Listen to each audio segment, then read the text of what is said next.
Welcome to Techturks. Today we have Kemi, a co-founder of Babymigoapp. Babymigoapp is a platform for expecting mother and parents, and we actually spoke to Babymigoapp 3 years ago. So this is kind of an update to how they're doing and how things have been. So Kemi, yes. Welcome to Techturks. Thank you very much. And good to be speaking to the other co-founder of Babymigoapp.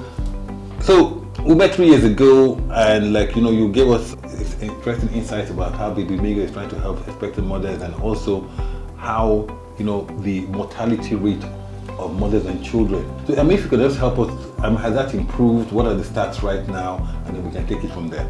Well, I think that from the last time that we spoke and now a lot has changed for us. First, of course, I'll say that a number of users has increased for us. It's important to mention that in this part of the world, in Nigeria and in Africa, there's so much with maternal and child mortality. The statistics are not really improving as much as we would like, especially with COVID-19. And we're aware that beyond our day-to-day life being interrupted, one of the things that COVID also did was to slow down a lot of work that was being done in different areas of healthcare and other aspects of life. So I'll say that our users has grown, and then there are different challenges with maternal and child health in this part of the world.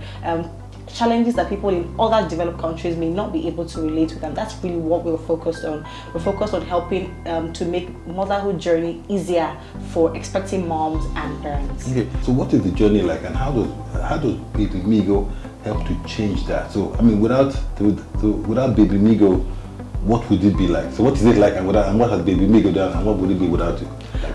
Well, so we're a community for these people expecting moms, parents, and what we do is that first we help expecting moms to connect with one another, and then we also help expecting moms and parents to connect with experts.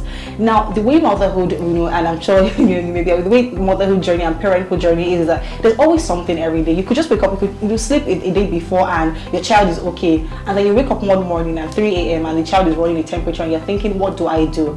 And the interesting thing with this journey is that it doesn't just happen like once with adults. There's just different things that are coming up, different things, and you constantly need to have a community of moms, of parents, of experts to speak to. And so what we do is that our platform allows you to drop questions.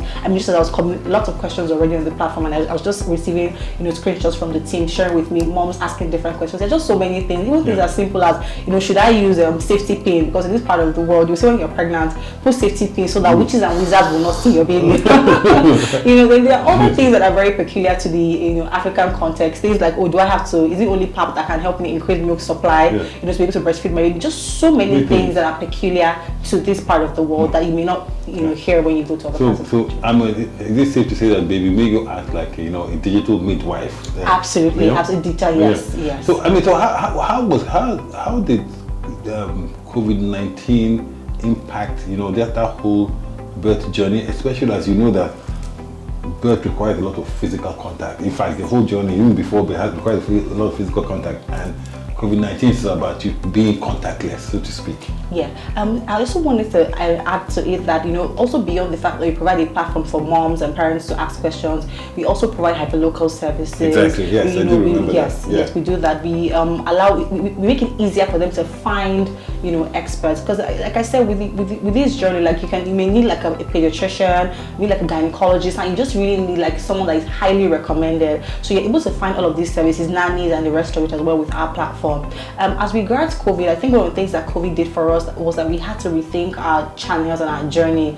A lot of things changed. We realized that the challenges that moms were facing at that time, it was a bit different from the usual. Of course, there's the regular ones that has to do with pregnancy, women's health, and parenting. But things like being a stay-at-home mom. I remember there were jokes that I would see on social media how that a lot of women are probably not fathers to not had that much time to spend with their kids in a very long time when COVID happened. So we had to rethink all our channels. There were issues where fathers couldn't go with their wives, men couldn't go with their wives to the hospital like they would, and there was even we even had to think of things like digital antenatal services. So we're used to how that people would have to go to the hospital to have your nurse speak with you, but we had to rethink things and come up with innovative strategies to be able to help our users during that time. Okay, so I'm interested. So I mean, you said that your users have grown. Yes. And so, how have you, how have you just continuously created that awareness? How do you create that awareness? And second one is, how do you fund that awareness as well? I mean, like, your users have grown, but have your partners grown, and what are you doing about it? Yes, absolutely. In terms of funding, what we've done is that we've completed our pre-seed as well as we've received angel funding. And then we have a lot of partners. Currently, we're actually running a campaign in partnership with one of the big FMCG companies. So our partners are continuing to grow. You know, the thing with partnerships and things like that is that when you know that when a company, with brands and partners know that when it comes to your platform, they would find moms. And the thing is that moms are like the biggest decision makers.